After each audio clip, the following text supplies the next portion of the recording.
Hi, today I'm going to talk about a case of cryoablation of pelvic fibromatosis. I'm Dr. Bhavin Jankaria. And just to remind you that you will find a link to this case where we had ablated a posterior thoracic wall fibromatosis. But this one was a 33-year-old with left pelvic pain. Here we see this classic lesion. It's T2 dark, shows diffuse enhancement involving the pelvic floor muscles, and the patient had severe pain and disability. The imaging is typical of fibromatosis, but a biopsy was done to confirm the diagnosis, and then a PET-CT was also performed. It showed low to moderate uptake, which is typical of these tumors.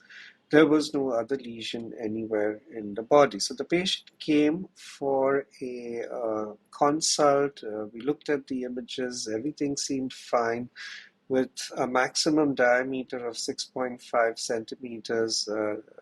Cryoablation as a primary mode of treatment seemed quite straightforward. And at the time of the counseling, we also put the patient in the prone position and found that the route was very simple. The sciatic nerve here is very far away and was not going to be an issue, and there is no other critical structure that comes in the way.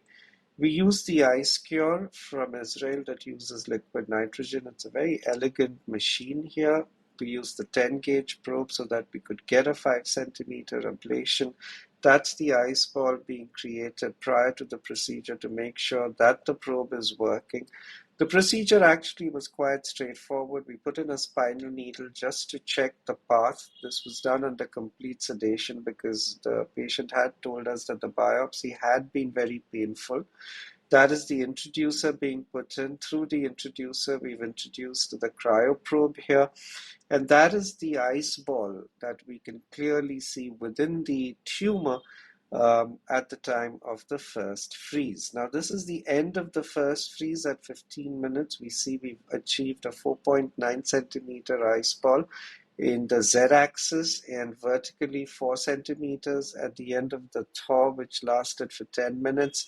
We've reached 5.2 centimeters in the z-axis and 4.34 centimeters superior-inferior.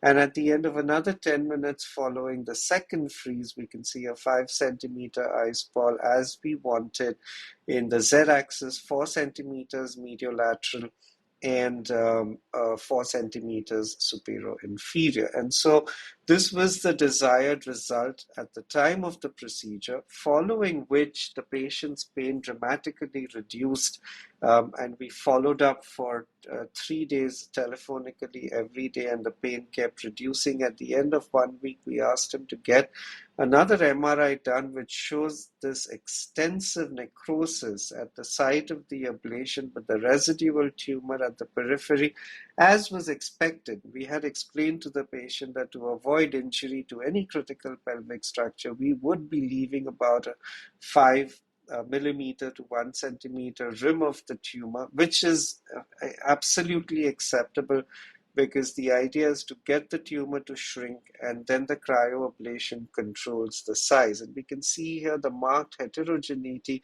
at the site of ablation on the T2 weighted images. That's the summary here. 15, 10, 10. The level of difficulty here is because this case is cross-posted to ctbiopsy.com, and this is there for those who come and look at all of these cases. For us, it's quite simple and straightforward. And there was no other special step that we had to take. Just to run through all the indications of cryoablation, we have renal, lung, liver, bone, both metastatic osteoblastoma, and chondroblastoma, and I'll talk about these in the weeks to come. Cryoneurolysis for pain management and cryoimmunotherapy. As far as extra-abdominal desmoid tumors are concerned, the largest prospective study that was published last year on 50 patients who had prior treatment and progressive disease showed that 86% of patients had non-progressive disease at 12 months following cryo with reduced pain and better functional status. And while in the past years, cryo was more or less used only in those who failed to achieve uh, cure with traditional methods such as surgery, maybe radiofrequency ablation, etc. Today, um, cryoablation is used as the first line mode of treatment in many difficult to reach tumors and smaller tumors where the surgery may be morbid, as in this particular case. Contraindications would only be poor coagulation profile and very, very large lesions where perhaps there is no point doing cryo. Thank you for listening, and we'll keep updating you as with more and more cases on this site. Take care. Have a great week ahead.